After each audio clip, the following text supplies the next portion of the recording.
Información inmediata. Un proyecto para reformar la ley del régimen tributario interno para incentivar la construcción de viviendas y reducir el déficit habitacional fue presentado por el presidente Noboa a la Asamblea Nacional. Esta es la entrevista de Fausto Yepes. Hoy con... Damos la bienvenida a los estudios de F en el Mundo al ingeniero Henry Yandún, presidente de Constructores Positivos, para hablar sobre esta nueva propuesta. Le ha enviado como económica urgente a la Asamblea Nacional. De acuerdo a lo que se ha informado, la idea es dinamizar el sector de la construcción y se habla de alrededor de 700,000 viviendas de déficit en el país. ¿Se va a poder reducir esto y en qué medida, ingeniero? Bienvenido. Fausto, buenas noches a las personas que nos miran y o nos escuchan. El déficit es gigante y creciendo, ¿no? Porque en el Ecuador hay más de 100,000 nuevos hogares cada año y apenas formalmente logramos construir 40,000 viviendas, es decir, el déficit es muy grande y por eso ahora tenemos un déficit de 700,000 viviendas. Recordemos que el presidente ofreció, una vez que fue electo, 200,000 viviendas, que es bastantísimo, pero igual no se logra cumplir esto. Pero vemos con buenos ojos que siga sacando el presidente Noboa más y más leyes para tratar de construir más, ¿no? Y que sobre todo la gente pueda adquirir las viviendas. ¿Cuán efectivo podría ser este incentivo tomando en cuenta el texto de la normativa propuesta? ¿Qué dice el texto más coloquialmente? Dice que si usted tiene que pagar, usted empresa o usted ciudadano que tributa, tiene que pagar $1 millón en impuesto a la renta.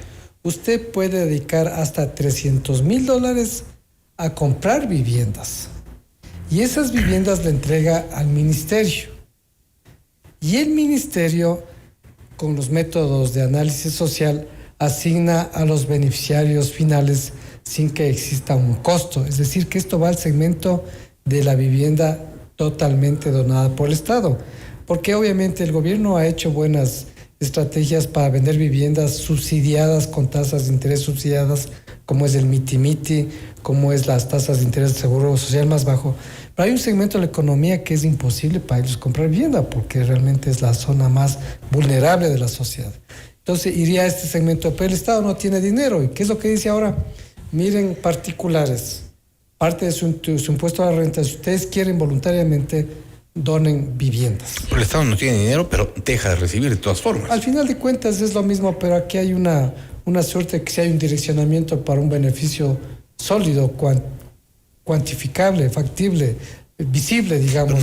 No se lee ahí quizá un uso político del déficit habitacional, que es grande, inmenso, como usted también lo ha mencionado, para reducir impuestos a un sector, digamos, de alto poder en el país. Pero es que no reduce el impuesto, en ningún rato se reduce, porque le repito que si un ciudadano tiene que pagar $1 millón, lo que va a hacer es pagar 700,000 en dinero y 300,000 en viviendas que tiene que comprar a alguien, a un constructor.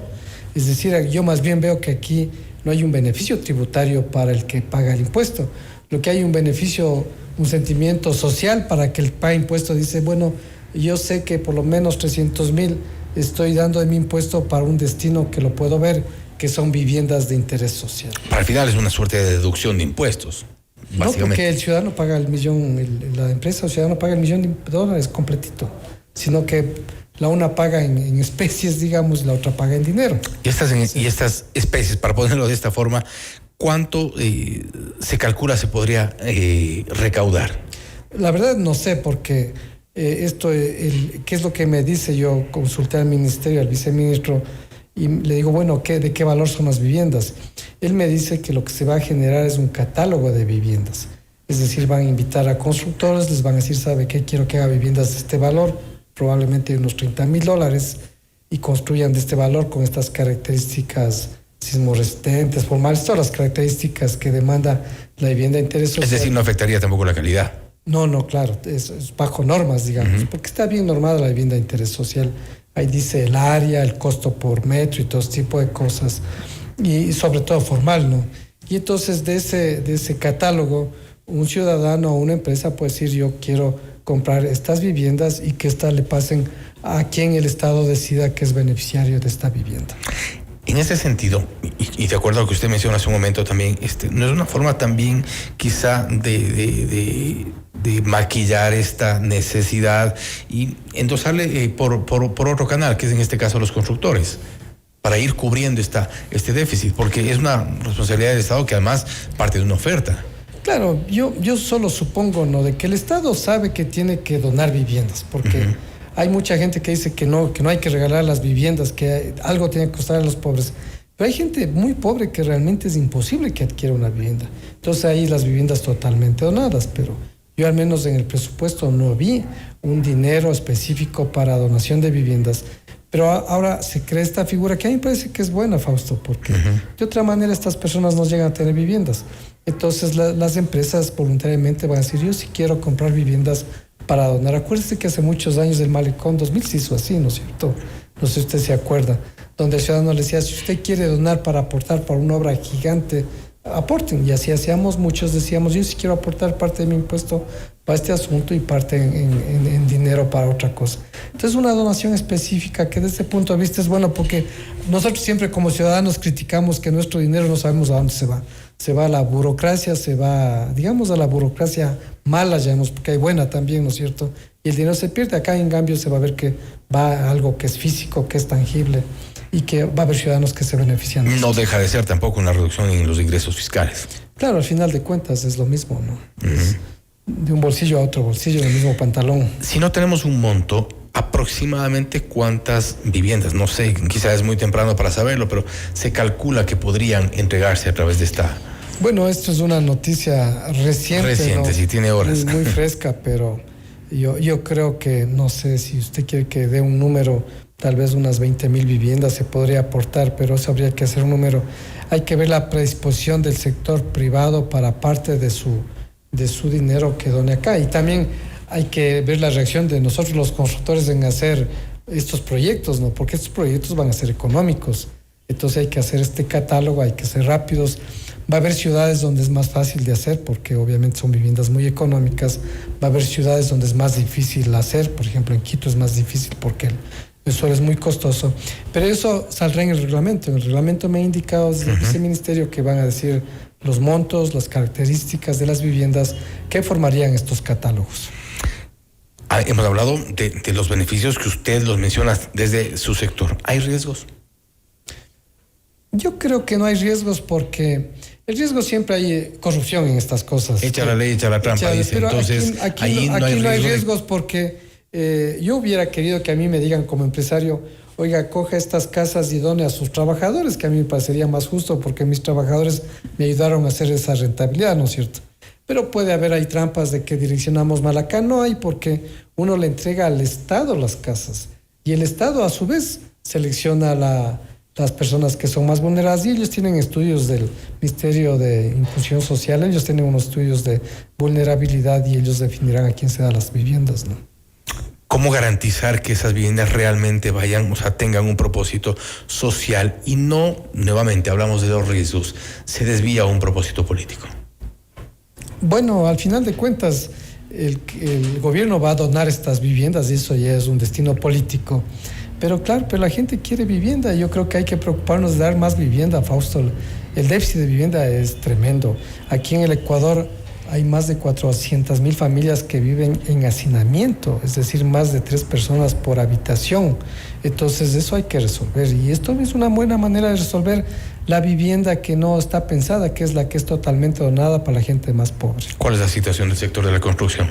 Bueno, nosotros terminamos un buen año relativamente hablando porque veníamos bajando, acuérdese, Fausto, que la construcción significaba más o menos del 9-10% del PIB y bajamos al 4-1%, es decir, varios años bajando por el endeudamiento que tuvo el país porque ya no se hacía obra pública.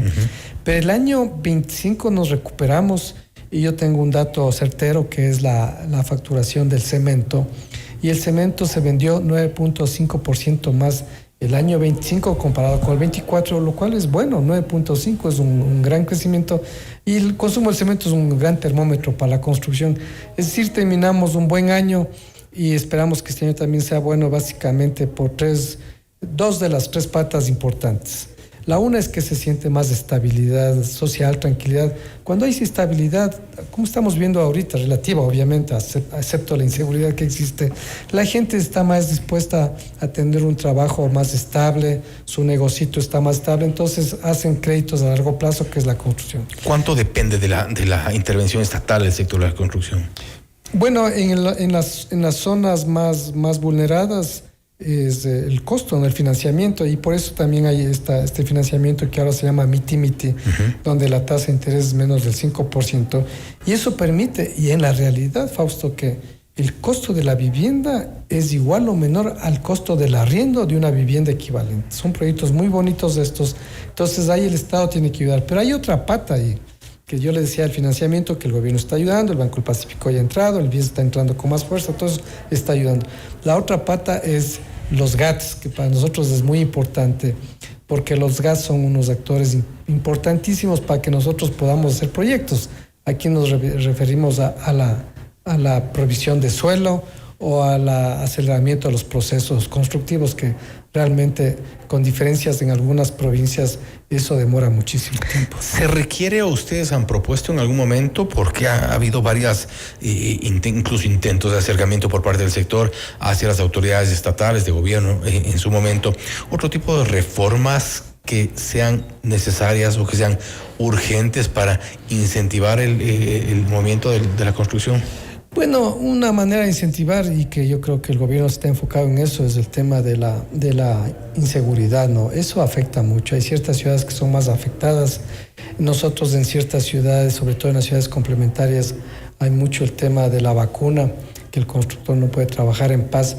Yo creo que ese es ¿Eso ha incidido directamente en la crisis? Eso incide en ciertas ciudades de una manera fuerte. ¿Cuáles, ¿no? por ejemplo? Bueno, ciudades de la costa, lamentablemente. Sí, hay tema de la vacuna, que es un tema muy grave. El sector de los ferreteros, lamentablemente, casi todos los ferreteros están sujetos a vacunas. Hay algunos secuestrados, varios asesinados. Eso hace un poco difícil la situación. Pero nosotros creemos que si se mantiene esta estabilidad relativa, que se mantiene esta tranquilidad que se tiene, más estos financiamientos que están apareciendo ahora, yo creo que va a ayudar a que la construcción sea un buen sector este año también. Y luego hay una gran parte que es la obra pública, y ahí tenemos, por ejemplo, oportunidad del sector minero, en el sector de la generación de energía, y el otro, el sector petrolero, que son tres sectores fundamentales para activar la construcción, y que creemos que ahí hay mucha oportunidad de crecimiento también. Ingeniero, gracias por su tiempo y gracias por haber estado con nosotros. Gracias, Fausto, a ustedes. Buenas noches. El ingeniero Henry Yandún, presidente de Constructores Positivos, hablando sobre la nueva propuesta del Ejecutivo, la Ley Económica Urgente para dinamizar al sector de la construcción. Esto es Notimundo Estelar, siempre bien informados. Noticias, entrevistas.